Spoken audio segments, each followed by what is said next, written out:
Welcome to Name Three Songs. I'm Sarah Fagan. And I'm Jenna Million.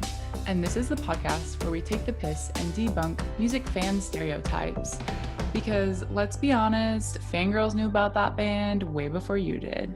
And if you stick around long enough, we'll also let you in on some new music the girls are already crazy about. So Jenna, what are we discussing today?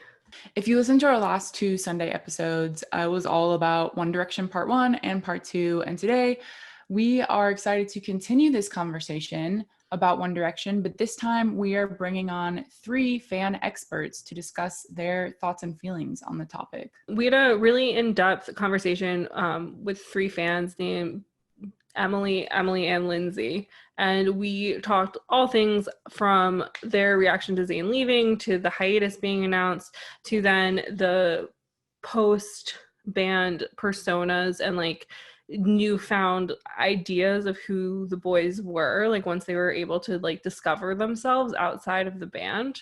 And it's honestly like a really eye-opening because Jenna and I are both big One Direction fans, but we were never part of the fandom. It was just always something that we just loved within ourselves and we're like not really part of the community. And Jenna, I mean, what did you get out of the conversation that we had today? It was really fun. I'm like, honestly, my favorite part is kind of like hearing their reactions and hearing their stories of what they remember, like on one hand, and then also like what they love about each of them now, or just their opinions on each person now. Because it's really clear talking to them how much they love the music.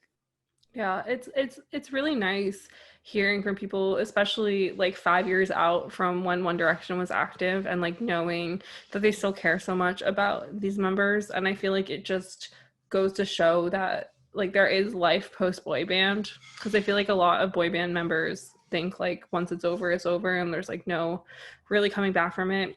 And I mean there are cases like that. Where that's like all they're ever known for, but there also are cases where that's not the case. And I just think that we had a really interesting discussion about like the way that they've all sort of handled One Direction post and like the way that they talk about One Direction post. And I think that was my favorite part of just hearing how they feel like the guys have handled the fact that the boy band days are over. Thank you guys so much for joining us today. We're really excited to talk to all of you. So we kind of want to kick it off first, get to know a little bit about you guys. So can you tell us your name, age, how long you've been a 1D fan, and your favorite member, if you have one? Okay, my name is Emily. I'm 20. I've been a One Direction fan since 2011, so like 9 years. And my favorite is Louis. I'm Emily. I'm 20 years old. I've been a One Direction fan since the 10 years, baby. And my favorite member I was a Niall girl. And then I realized that I listened to Harry more than I do Niall now. So Harry for now.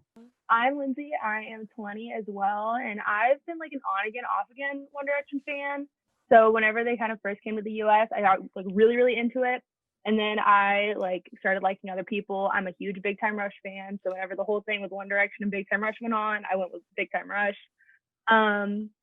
My favorite has always been like Niall and Louis, but I'm more of a Harry girl now. So it's all three of them. Can you also tell us like how you all originally found out about 1D and what kind of like what you really loved about them and why you ended up being kind of really big into One Direction versus just like a casual listener? Okay, well, my sister, like we had just moved to our like house or whatever, and I just remember seeing on the TV, like my sister was like, "Oh hey, like there's this new boy band I think you'll like," and she showed them to me, and I remember being like, "Ew, that's so ugly, like don't ever show this to me again." But then after she said that, I like ran upstairs to like look up like One Direction funniest moments, and ever since then I was hooked completely. I remember I saw them sing Torn on YouTube at my school computer lab. And I was like, come on, no way. And then I came home and I was like, I begged mom, I was like, hey, can you please get the channel so that I can watch them every week? And my mom was so mad at me. She was like, that's so much money. How dare you ask me to do that? But then she got it and she lived through it. And she paid the extra, I think like $40 a month for that European channel. But anything to make me happy, and it was my household. So That's amazing. yes. And then, yeah, I just started watching them from there. And then as they got bigger, like it just like became a bigger kind of like obsession. But then in like high school, once they separated, I was like, oh, I guess it's time to go.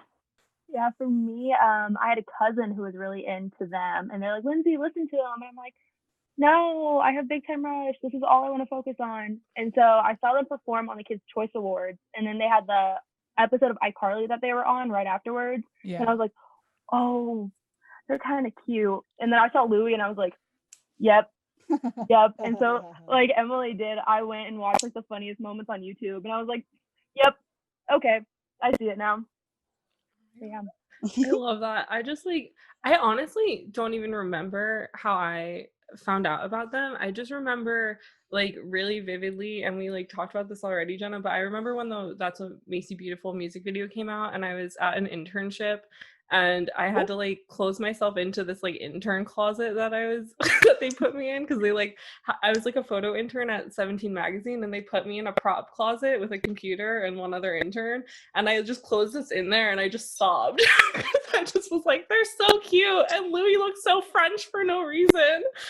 it's just like it's just like the funniest memory. And then I went home, and my best friend came over, and me and her and my sister like danced in the basement to this music video for like 2 hours. And I like don't know what led to this. Like I cannot remember, but I just remember that day really vividly. Also, since Sarah said her story, my experience of discovering One Direction was on Tumblr. And like I followed like British girls on Tumblr, and I would see them reblogging photos of like just all of them all the time. And I was like, what is this? So I went to YouTube and like found their performance of like Total Eclipse of the Heart, and they were dressed like zombies. And I was like, this ain't for me. I was just like, nah. And I didn't know it was like the Halloween episode, so they were all in costume. I thought that was just their thing. And then like later on Tumblr, once I realized that was just a one-time thing, then I was like, all right, cool. Oh my god. It was the makeup. The makeup, the like the bloodshot eyes. Yeah. Sarah kind of already mentioned this, but like on our last 2 episodes, we were talking about how the media has portrayed the members of One Direction, both as a boy band and then as individuals in their solo career, and just kind of comparing and contrasting how the media talks about them. So we're going to start with kind of like a general discussion question to get y'all's thoughts on this. So, do you think they were not or are not taken as seriously as solo artists because of being in One Direction? I think they've been able to change their perception. I feel like in One Direction, it was never the music, it was always them. So seeing how now when they do interviews and they actually talk about their music, it's such a change. Because I remember in One Direction, they went on like Jimmy Fallon or Kimmel, and it was never like, oh, you just released an album. It was always like, oh my God, ha ha ha, your personality. So now seeing that Harry's like, oh, I'm so excited about my album, and like seeing Louis talk about his music, like I think that's how they changed their perception of themselves to the public. But I feel like a lot of people, like especially like men and like older people, they still aren't giving them as much of a chance because oh, they were in like this silly little boy band that like all these girls love, and they never take like what girls like seriously. Mm-hmm. So I think they are turning it around because like when you look into like a YouTube video comments of them like doing a cover or something, you'll see like an older man be like, oh my gosh, I never gave them a chance, but they're actually really good. Like, and then that gives them like the validation of like, oh, they're actually a good artist. Yeah, I agree. Like I have people in my life, they're like, oh yeah, I won't listen to them just because they were in a boy band. And like I didn't get to know them personally. Because like in interviews, it was always like not all the boys had equal amount of speaking time.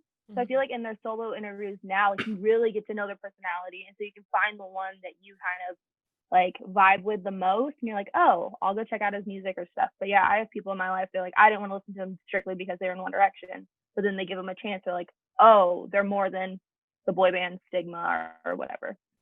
Yeah, and I feel like there's a big issue like in just the music industry in general. Like there are artists like Taylor Swift where one like reviewer will be like, oh, now they finally like she's finally released like X album, like now we can take her seriously. And then other ones will be like, no, it's still a joke. And then like with Folklore it was like, oh wow, look what she's done. And it was the same thing with like Justin Bieber when he released like whatever his most recent album was, but people were like, oh, we can take him seriously now. And it's like, why do you not take something seriously just because it's like sugary pop that girls like? I don't, it's, that's always what's bothered me though, is the whole like you need male validation. I don't even think that a lot of artists need the male validation, but like the men think that they do, and so they're like, I'm validating you, please say thank you, here's your validation cookie. And then something else that Sarah and I also talked about a lot was, and you guys all touched on this, was them being interviewed as One Direction. It was always just like super, it was always like superficial questions. They're just like not really getting to know them, and also not really taking their music seriously, or asking them really outrageous stuff, like that question that Harry got about like how many people he'd slept with when he's like 18 or 19 at the time. That's the one thing, is like we were watching, like when we were doing research, like a lot of the interviews even after they had announced the hiatus, and like they obviously were releasing and like they announced the album, and so that's why they're doing interviews, but they're still asking them like, oh, like are you guys friends, like do you guys like try and like go out with fans? And it's like, dudes, they literally just announced a hiatus and the last album that they are saying that they're like writing on. I don't understand. And so I mean, as people who are, because like Jenna and I were never like in within the fandom, it was just always like we really liked them, and just like if our another friend did, it was really exciting, but otherwise we didn't really have people to talk about this with. So like as people who are active like in the fandom, like when those type of interviews were coming out, like was there a discussion about it like within like your friends group and stuff?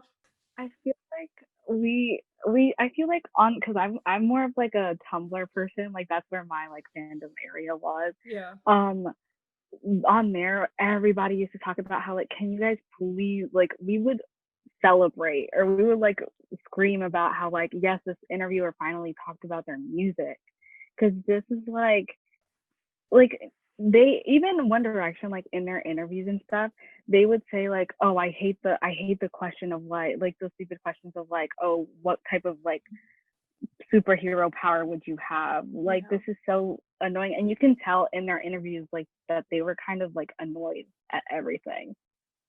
Yeah. No, definitely. I think that I mentioned that to you, Jenna, when there was one that we were watching with like Harry and Niall, and I was like, Niall just keeps rolling his eyes. I'm just like, these poor boys. Okay, do you think that the media narrative around Zayn leaving One Direction gave him a better chance at commercial success because he quit the band rather than staying in it until it dissolved? Oh, I think 100%, because like I feel like right when he left, all eyes were on him, and he like, because of that, like he put out his album like what, like a year later. Like I thought it was like exactly, I don't quote me on that one, Like he put it almost. out exactly a year later. And then like obviously people, like all eyes are on him, they want to see how well he's doing, and that album was a hit. It really was. Like that album was beautiful. And like there was a lot of response to that. Like the discussion that Jenna and I were having was that Zayn was given the persona by like Modest Management of being like the bad boy and mysterious, that he like kind of leaned into, because he was just like, well, whatever, I'm just gonna like let that happen, especially, and like he acknowledged it like in that the Fader interview that he did, which was his first solo interview. But because of that, it felt like even though he was like, oh, I'm gonna like go on a break and like maybe come back, maybe not, whatever the deal is with that, and then he came back and like fully leaned in even harder on this like mysterious bad boy like angle, even though he was like shitting on the fact that they gave him that angle. How did you guys like as fans feel about him sort of choosing to continue to take a route that it seemed like they didn't actually want? I feel like Lindsay has an opinion. I want to hear it. I mean, I was, when that Fader interview came out and he was kind of like, yeah, the music was generic as like, generic as fuck. I really was like, what? And so I like the excitement behind like his music. I was really excited. I was like, okay, so what are you gonna put out? Like, what's gonna happen now? Like, what route are you gonna take? And yeah, I love it. So yeah, I mean, I was shocked, but not shocked at the same time. Did you have any thoughts about kind of like Zayn leaving and just what happened? I mean, Zayn leaving, I'm glad he did, because then I wouldn't have gotten Mind of Mine and that soundtrack. He did, in fact, drop it on March 25th, the day he announced that he was leaving One Direction in 2016. Exactly that day. The audacity. All men have is the audacity to do that. And it was so disrespectful. But when I heard the album, please, you can't deny the talent. Why deprive yourself of joy? Yeah. Listen to the music and enjoy it. And there's people to this day that will literally be like, I'm not listening to Zayn's music. Okay, then leave. Like, there's no problem with that. You can solely admit that, but you can't deny that the talent that he wanted to produce from himself was like not limited in one direction. That man did not get a single piece of writing 100%. credit in a song unless it was all of them. And Yeah. that's so sad. Like, he talks about, like, one of the songs on Icarus Falls was supposed to be on an album on 4, and he was not allowed to release it. Like, Modest said no, or the management had said no. Yeah. It's just like, that's the thing, is like, he's clearly so talented, and like that was the thing that always made me personally like not be able to actually get mad at him, even though I was like upset the way that he talked about like being in the boy band. And like, it's just like, he clearly had the talent, because all the music that he released was really good, and also music that like, I've had guy friends who just were like, oh yeah, like this song came up on shuffle and it like turned out to be Zayn, and I like now listen to all of his music. And like, they wouldn't, like, I don't know if they wouldn't have otherwise, but just the fact that they're like, he's really talented, and I'm like, yeah, of course he's really talented. Like, how would they have like come so far if he wasn't? Like, I don't get it. Yeah. No, yeah, I have guy friends like from high school that were like, "Did you hear Zayn's album?" And I was like, "Hold on. You were the one that was telling me that he sucked. How dare you? Go ahead and listen to it." No, but like in One Direction, like seeing Zayn just act so like being mysterious took away from anyone seeing him as being sad. And then when Yeah. he actually talked about it, everyone was like, "Oh, you were upset? Oh, I'm sorry, man. Like, I'm sorry." But like seeing him now, like he just looks so much happier than he Yeah. ever did in One Direction, unless it was Take Me Home. That man looked hysterically happy. And then the rest of it went to shit. Yeah. So do you guys have any thoughts on that as far as like him leaving the band? Did you see it coming? Did you feel betrayed? Did you understand where he was coming from? Lindsay? I don't think anyone saw it coming. Like, I remember sitting in class and getting getting a notification from Twitter, like someone retweeted it. I was like, wait, what? So, but then like looking back on it, like I'm like, he did it for his own good. Like, he wasn't happy, and like, why continue something if you're not happy? So, I Yeah. mean, I'm glad that he did it when he did for his mental health, and then hearing like how like the management kind of like made him do stuff that he didn't want to do, and it's like, oh, I feel like crap now that I just kind of like it just slid by and we didn't know. But I mean, if he didn't leave, I don't think we would ever have known Yeah. about that stuff. Maybe I feel like because the way that he left was really like weird because it was in the middle of a tour. Like, he left like in the middle of I think it was the Asian leg of the tour, and it was like the Jakarta show that was when it happened or something. Yeah, it was out of nowhere, like that the announcement came, because they kept saying that he would come back, and he would continue the tour, but no, it was like that was it. And I remember being mad and like betrayed. I had like the idea, like the conspiracy that like, oh my gosh, this is all fake, but he's gonna come back. This is just like this is just like a nightmare or something. But no, it never happened, and I just had to like face the fact that like, oh, he wasn't actually happy, and like that might be. I think that part like opened our eyes to like all of the other boys. Like, Yeah. what if they're not happy? And then yeah.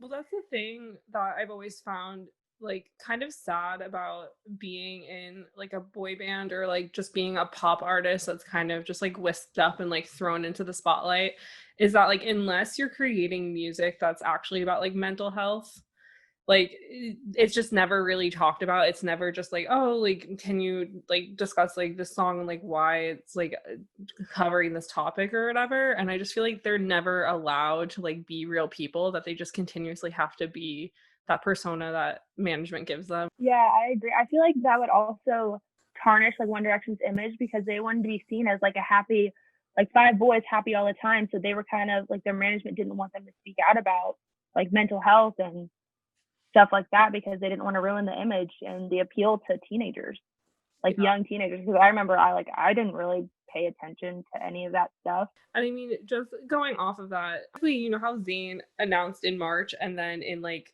August, the guys are like, we're going on hiatus. Did you expect that something like that would happen so quickly in the wake of Zayn, or were you expecting that they were going to be able to continue as a four-piece?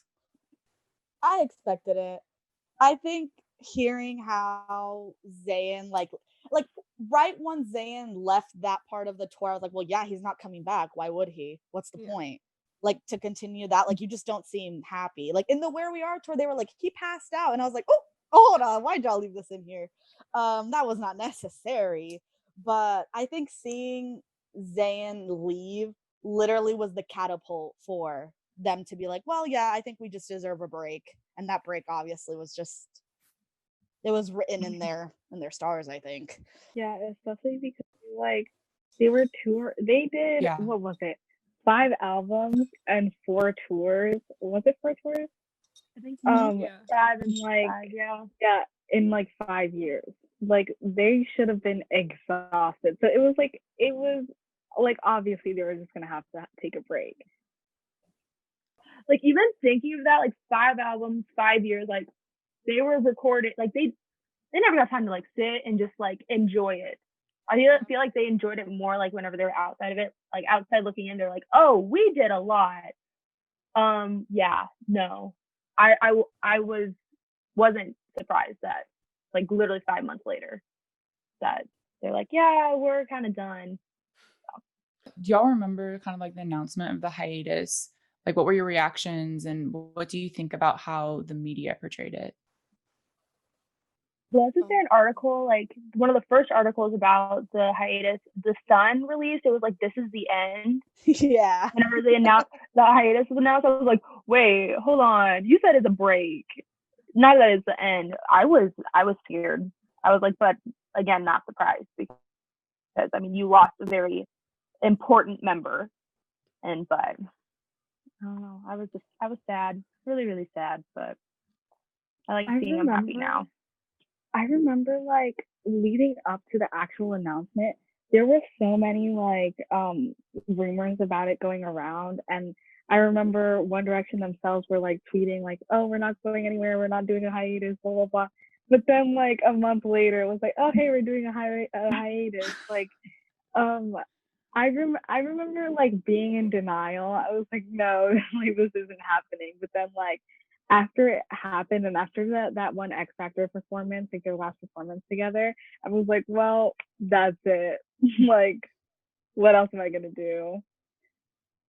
I think the media just made it seem like, yeah, they're done and you guys can like cry about it. Like I remember coming home and like CNN was covering, is One Direction breaking up? Girl, this is CNN. What are y'all doing? First of all, what is, girl, don't you have bigger fish to fry? And I remember going on E! News. I would go, oh, like my mom watches the Mexican news, like Univision, and it was like One Direction's gonna break up. Girl, there was no need to put that on national TV. Let the tabloids handle that. I don't know why that was on there. But seeing it like play out in the media, like, and even Niall tweeted, he was like, we're not breaking up, we're going on a hiatus. And I was like, you're such a liar, bro. Let it go. It's fine. There's nothing wrong with that. But I think I just was like, yeah, I mean, they deserve it. I was sad, but seeing like 4 tours in 4 exact years, like they weren't home for like 200 days of the year. I can only imagine what that did to like their mental health. And that's so upsetting. So since they like announced their hiatus and then they announced like their final album, do you feel like their final album got like the recognition it deserved, or do you feel like it was kind of just overshadowed by the fact that they were going on hiatus? I feel like it was definitely overshadowed. I feel like Made in the AM did not get the credit it deserved. That's it. Yeah, I agree. I don't listen to that album until this day. And wait, what did you say? Girl, just because you like 4. I love 4, but Made in the AM, like I don't like it as much as I thought I would, but I think that's because like hearing the hiatus, I was like, girl, what? They're not gonna tour the album. So Yeah. me listening to it, no, that's why Justin Bieber defeated y'all, and that's just the No, tea. Made in the AM is my favorite. I'll defend that album to the death. Like Louis has so many writing credits on that album, and End of the Day is on that album. I love that album so Uh-huh. much. And yeah, it was 100. Like it was definitely overshadowed by the hiatus. Like nobody paid attention to it. I think it was Yeah. probably the lowest like ranking one too Mm-hmm. in terms of like selling. Don't quote me on that though. Yeah. I think I No, saw it somewhere. it was the day that it dropped. I think Purpose dropped that same day, and Purpose sold I think 100,000 more units than Made in the AM did, and it was like this big thing where people were like, "What are you gonna listen to first?" And so many people were like, "I'm listening to Purpose," and I was like, "Oh, hold on, y'all switched that coin real fast." Ooh. Well, I remember that in a lot of interviews, they were like, "Oh, you have an album coming out the same day as Justin Bieber," and they're like, "We don't control it. It's not some like beef Yeah. battle." Oh, I remember their Snapchat video because I remember Justin Bieber, he made a video that was like, oh, the face you make when you're releasing like an album the same day as Justin Bieber, and he like did a like weird face, and Louis and Liam did the same thing on their Snapchat to Justin, and it was just like, ooh. I know Niall was mad. Well, Niall loves Justin Bieber, doesn't he, or did at some point? They made pasta Yeah. together. What did you think of Harry's transition from kind of like this character he was given by management of being like the womanizer or like whatever into like the Harry that he presents himself as now? Well, he was so uncomfortable with everything about women attention and like being called like the womanizer and stuff like that. And it's like, I'm glad he's finally being able to be himself. He's not a character anymore. Like, he is 100% himself. And yeah, I'm just happy to see him happy and not, I mean, like, yeah, he gets like the women question all the time, like, who are you dating? Blah, blah, blah. And he's just like, he's used to it. And it's sad that he became used to it. Does anyone else have thoughts? Just kind of like like what did you see him as, like how management portrayed him, and then kind of like him finding himself and like figuring out who he wants to be? I think in One Direction, like he was kind of portrayed as like the front man. Like he was always like in the middle of all the pictures. There were always rumors of him. Like I remember when the song "Don't Let Me Go" came out, they were like, "Oh my gosh, he's leaving One Direction. That's him. Like that's a solo song, whatever."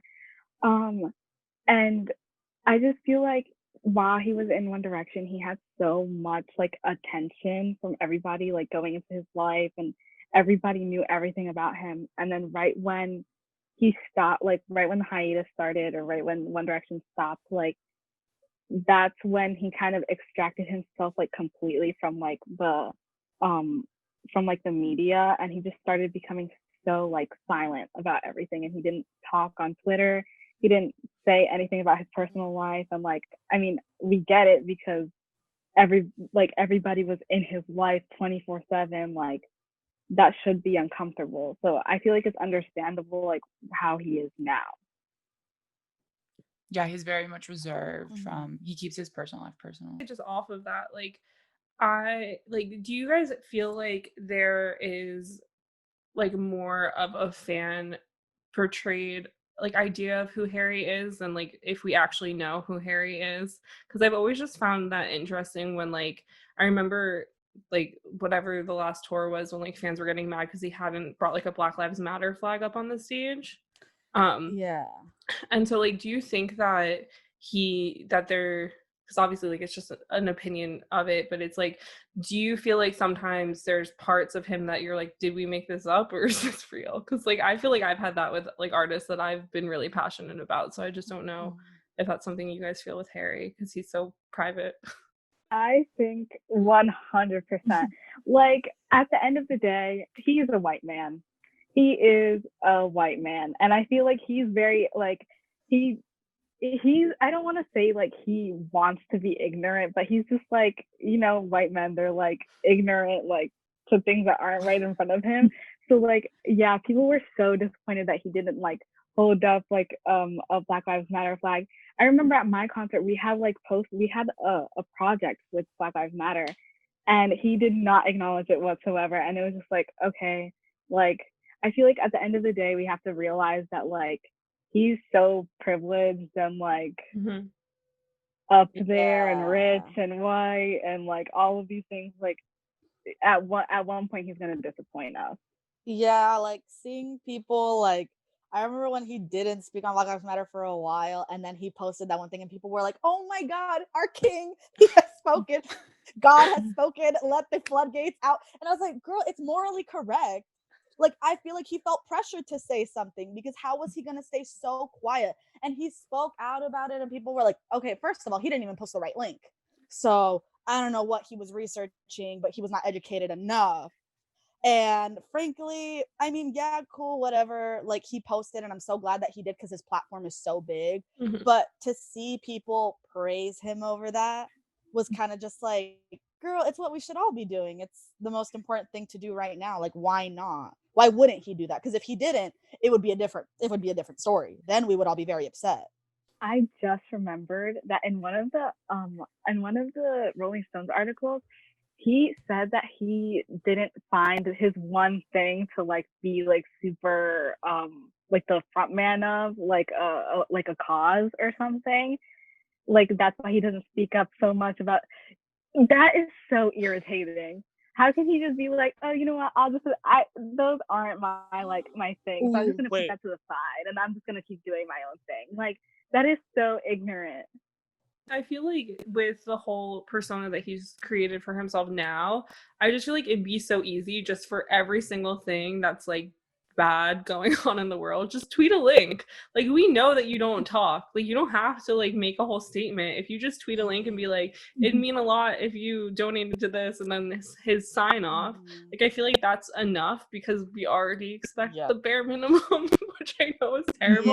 But it's like, and I feel like that's fine. Like if you want to be famous in the way that he's famous, and like not like when you're not like touring or promoting something, like be sort of in the background, like I'm totally cool with that. Like I don't care.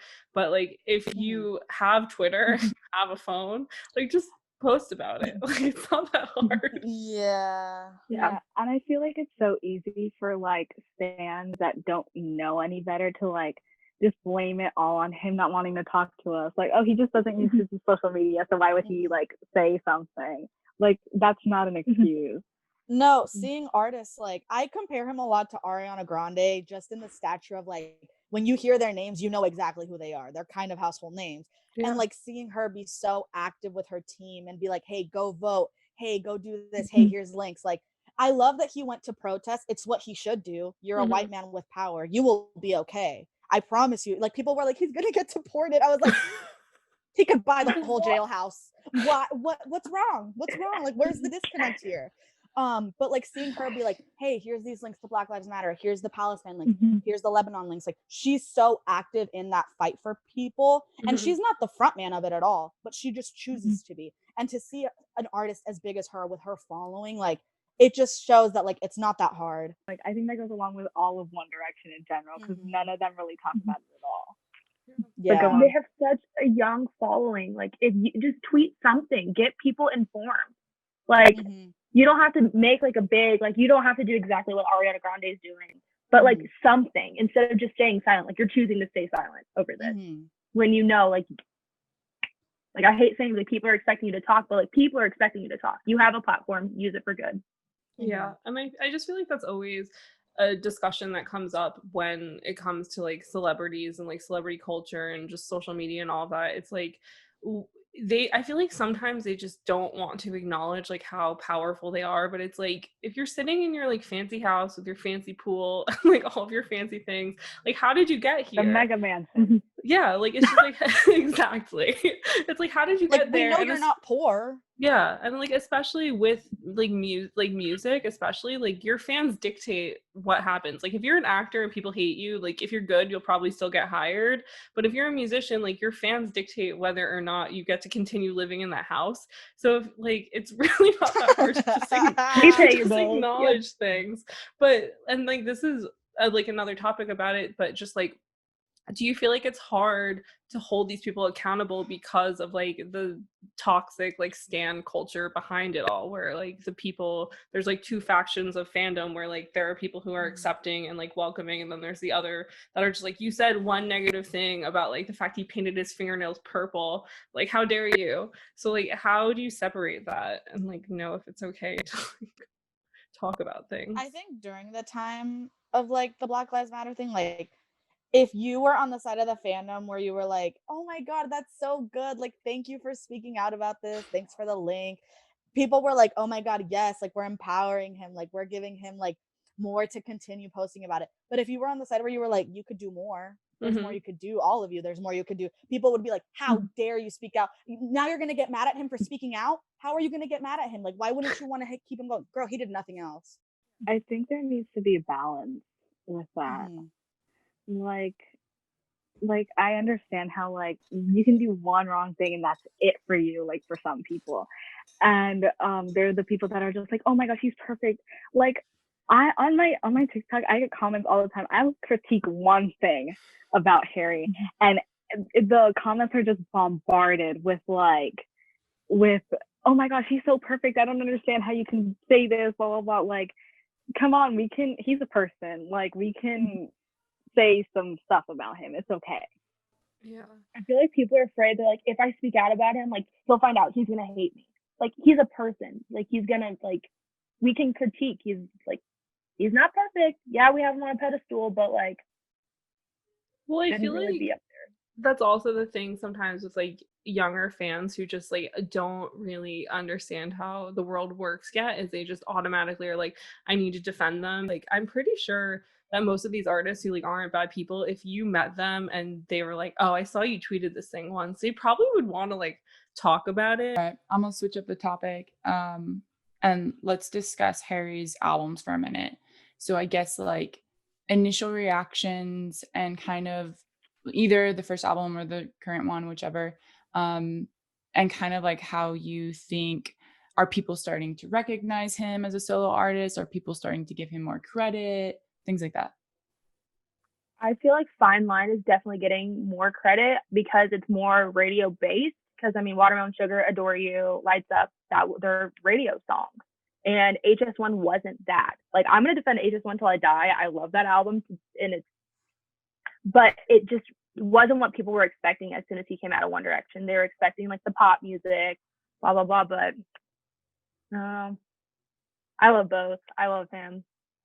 But I definitely love, like, my favorite album is HS1, Forever and Ever, but I think it is Fine Line. Like, HS1 was more of like, I feel like it was more for the fans than anything else. Like, oh, hey, this is the type of music I'm going to put out now, like that type of stuff. But then, like, I think I only heard, like, Sign of the Times on the radio. And even then, it wasn't even, like, a lot. And then when Fine Line came out, I hear Adore You. I hear Watermelon Sugar. That song annoys me so much now. I cannot listen to it. But like, see, like, it's overplayed so much now. Do you guys think that maybe that there's the potential that his team were like, we're gonna put our hand back into this pot and stir it up a bit because you didn't give us a number one? Like, do you think that they were like, okay, come on? Or do you think that he just was like, maybe I want to make more poppy like music? Well, I think he explained how he felt like he was being a little bit safe, and he wasn't like with the first album, but like he said that he was more open to the second album, and I think this is more his style than HS1 was. So yeah, I think they're just gonna keep. I don't want to say they're gonna keep making it, but my idea is that like they might just stay along this track. Yeah. Because he was like, this is the album that he always wanted to make. So I feel like he's more proud of this work. I'm just gonna go off the topic of Harry for 1 second, and I need to talk about my main man Louis. So just comparatively speaking, Louis like took the route of kind of being like, I don't know what I'm gonna do. Like, maybe I'll make music, maybe I'll like do X Factor, maybe I'll manage bands. And then when he did make music, it was kind of exactly what everybody, at least personally, like exactly what I expected. But like, what was your guys' thought on like how Louis compared to like the other guys handled like leaving the band and his decision to like wait to like make music, and like also him talking about the fact that he didn't know if he was going to. I have so much to say about this topic. Um, I think like in the band, Louis talked about this. He was always the underdog in One Direction, but he knew how to turn that and make it into like, oh, I know what I'm good at. Like, since you guys don't think I'm good at singing, I know that I'm good at writing, so I'm gonna do that. Yeah. And right when like I think Harry was the one that like mentioned a hiatus. Mm-hmm. Louis was like, I was just starting to get comfortable. Like, I was okay with who I am, like at that moment, and now we're ending it. So I think that's where the idea of like, oh shoot, I don't know what to do, because like obviously nobody really like cares about my singing, even though we definitely did, since we did that whole No Control project. Mm-hmm. So I think that's where he was like, okay, maybe I'll do like production and stuff. But then we kept asking and asking. We were like, please, please, please put something out, because we love you so much. And he did. And then right when the album, or like the promo for like the album that he was putting out, like he knew how to spin the narrative and be like, yeah, I was the underdog, like and nobody cared about me, blah, blah, blah. Like, you know, and I'm not saying that like sympathy points are like the worst things ever, but like they knew how to spin that narrative and be like, pay attention to him because he's doing something. I agree. I feel like the media handled Louis in a way that I wasn't expecting. And I think that also it's just like the Rolling Stone interview, like anything Rob Sheffield does is good. I personally think, like, because I think that he just respects music so much. It doesn't matter where where you've come from.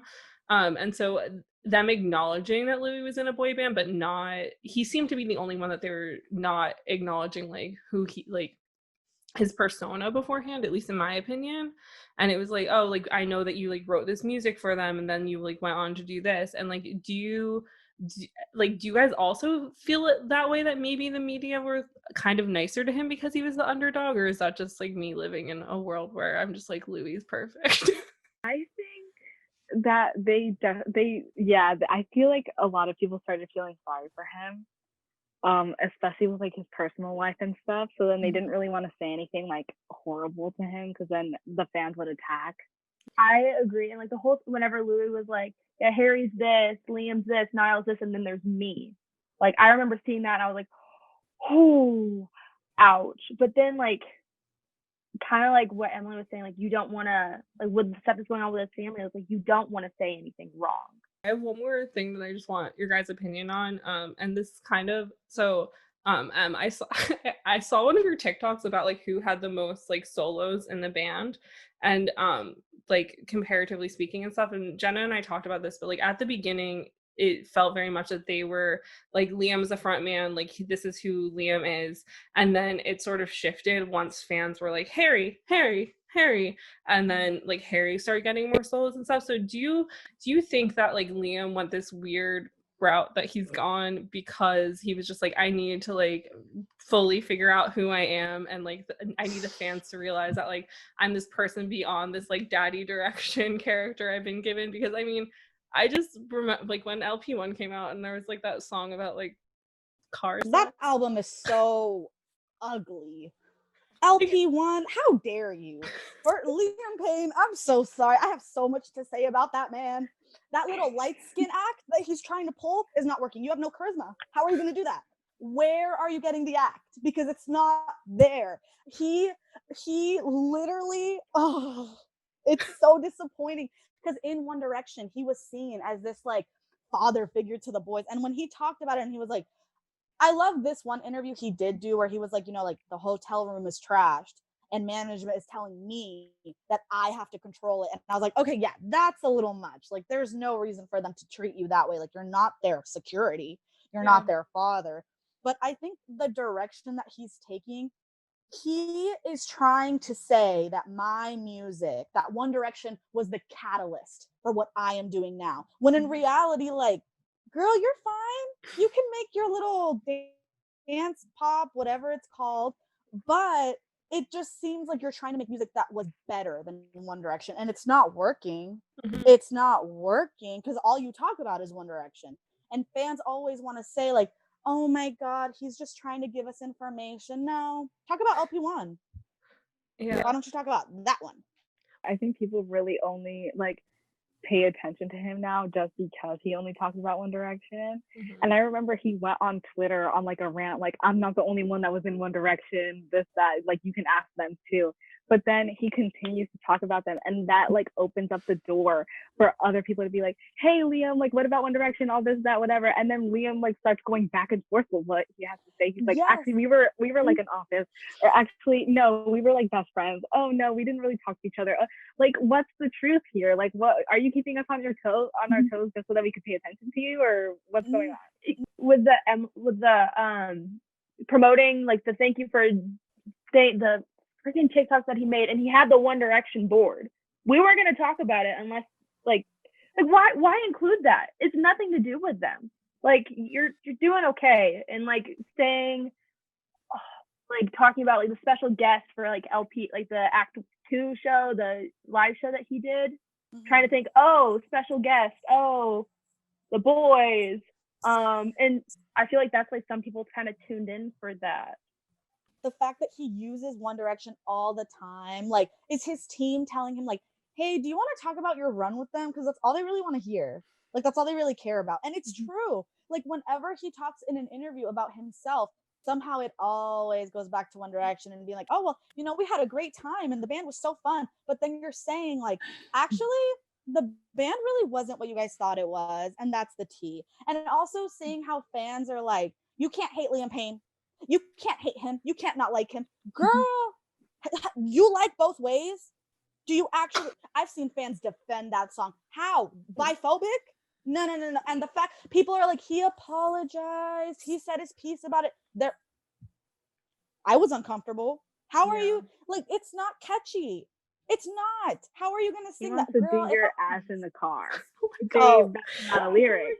no, like, why do fans think this man is like on a pedestal? Like, he's really not. And like, to compare him to the other boys, I'm sorry, but if you would have told me at like 13, 14 that Liam Payne was gonna be where he is now, I would have laughed. You'd be in like, your face. no way, Don't you're play mine. lying. There's always that, like, when Justin Timberlake left NSYNC, he created an album that was kind of like, yeah, I have sex, I need you to know I have sex, I'm a sexy man, think of me outside of like the fact that I was in a boy band. And I feel like Liam didn't make an album and then was posting thirst traps and then made an album and was like, yeah, I have sex, I need you to know I have sex, but I also need you to remember every single day that I also was in One Direction, and I don't know which one's more important to me, is if you know I fuck or if you know I was in One Direction. No, like, yeah. Like, when he said, he was like, I think I make music similar to Zayn.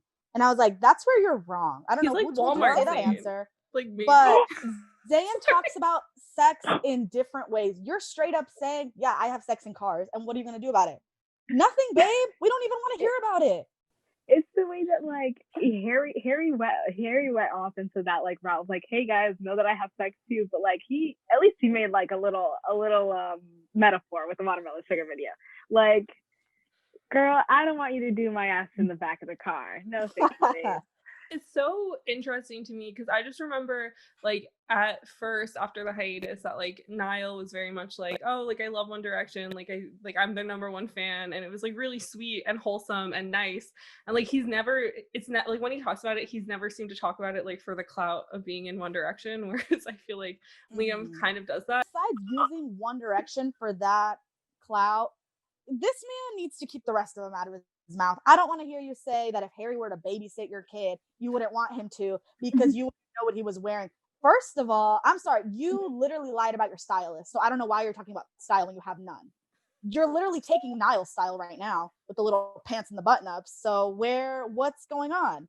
And like, for him to say that, I was like, girl, I don't know if you know who you're dealing with. I'm not saying that Harry fans should have attacked him or whatever, but to hear him say that was just really strange. Like, it came out of left field for me. And when he said like, oh, I'm the Antichrist of Harry. Girl, what are you saying? What is this? What is this? We have to laugh. Like, we have to laugh. It's just ridiculous. Yeah, it's just interesting, like, watching all of their like career paths following One Direction, and like excluding Zayn just because he like left earlier, like the only two that I was like, okay, like this 100% makes sense to like my personal viewpoint of view were Louis and Niall, because I always just was like, Niall's gonna do something that's like a bit like I don't even know what style of music he makes. It's like pop country, I guess, but I'm just like it Like, felt right in my soul. And I mean, like, just to touch on Niall, because I feel like we should just like because we talked about everyone else. I mean, like, what did you was that a common thing to be like, oh, okay, like Niall, like his direction makes sense and like the way he's talking and all that stuff, or was it like kind of unexpected the way that he went? It was expected. Niall sometimes gives me songs that One Direction would have sang if Yeah, they were allowed yeah. to be sung by them. He kept the same team. Like hearing Flicker, which I'm not the biggest fan of that album. Hearing it, I was like, yeah, One Direction would have sang this. Yeah, and that's fine. Like, go ahead. Like, you're making like your fans love it. That's great. Heartbreak Weather was a bit of a turn for him, but considering what he did in One Direction, I wasn't so surprised to see him string back that guitar and say, "Hey, let's sing a couple songs. Let's do this and that." And it just made sense. It made the most sense for him. Yeah, Lindsay, what I do you agree. really I mean, say? I love Flicker. I think that's he was the first one to kind of like quickly like put out music whenever, well, besides Zayn, of course, was like the first one was like, hey, I'm making music, and like to This Town did really well. Slow Hands did really really well, and I mean he's happy with what he's doing. And again, Heartbreak Weather was a turn, but he, like Emily was saying, he definitely put out music that was One Direction vibes, and I think that's why I kind of liked it most, because I was like, oh, I miss them a lot, and so it's like hearing Niall kind of stick with it. And I think that's why fans kind of stuck with him kind of more a little bit. His whole persona is just like very wholesome, and so him doing something when this whole time he's been speaking very positively about like being in One Direction and just like about them in general, I feel like it makes sense for him to like stay on that sort of line. And I just feel like it's kind of nice when you're like, I don't have that much to say because there's what's the reason? Like he's just being pure and wholesome. It's okay. You guys kind of mentioned this a little bit earlier, but now I want to hear more about it. Has your favorite member changed since like the hiatus days? And if so, why? Like, what brought that change? Mine has always been Louis. Like, well, actually, that's a lie. Like, right when I started, like, right before I started watching the funniest moments videos, it was Niall for me, because I was like, oh, the blonde one, he's so cute, haha. And then right when I started the funniest moments, like, and I saw how Louis was acting, and I thought he was so funny. But like, mind you, when I look back at those moments, I'm like, you were annoying, babe. He, like, ever since then, it's just always been Louis, and it's still Louis now. I was a Niall girl because I thought he was so cute. I remember I had a countdown for like when he would get his braces off, and I was like, yeah, this is the man. This is the man I belong to. But I realized that I didn't really, at points in One Direction, like you could tell that the vocal ability was just growing, and seeing that like as an idol girl, I was like, yeah, you're gonna do something big. But I think music wise, I relate and I like Harry's music more. I just think the things he does with his music, I personally enjoy. But Niall, he's such a cutie. He just lives his life. He goes on Twitter and he just lives his life. No complaints there about that besides the music. Niall, Louis, and Harry have always been like my top three. But like after like the hiatus was announced and they all kind of like didn't really do anything, I like strayed away from One Direction completely. And then it was 2018, like whenever HS1 was released. Well, that was after that. But I watched Behind the Album with Harry, and then I was like, yep, digging into Harry a little bit more. And then I love what he does, and I love what he does with his music. I love the vibe that he gives off, and I love just how open he is with who he is. And that's what drew me more to him, and that's what I kind of want to like focus on now, is just with what he does. I don't know, Jenna, who is your favorite and who's your favorite now? Harry has always been my favorite since day one. I've always thought Louis was so cute, and I was like, oh, I'm gonna be a Louis girl, but nah, Harry all the way. all the way till now. Honestly, like before we were doing these One Direction episodes for the podcast, I just like never really paid attention to like what they were really doing now unless it was Harry. So I'm like definitely more up to date with what's happening with the rest of them thanks to this podcast. Thank you guys so much for joining us. This was so much fun. Thank you guys so much for having me. I'm Emily. My Instagram is at Emily Tiburcio, and my TikTok is EmilyDT. Thank you, Jenna and Sarah, so much for this opportunity. I really appreciate it. It was so fun talking to you all. My plugs are Miss Ticketmaster on TikTok, Emily Uribe with 2 E's at the end on Instagram. Yeah, thank you guys so much for letting me just be awkward and not really like input anything, but just enjoy being here. I had fun just enjoying and hearing everyone's thoughts. My Instagram is Lindsay Gillespie with 2 E's at the end, and my TikTok is Lindley.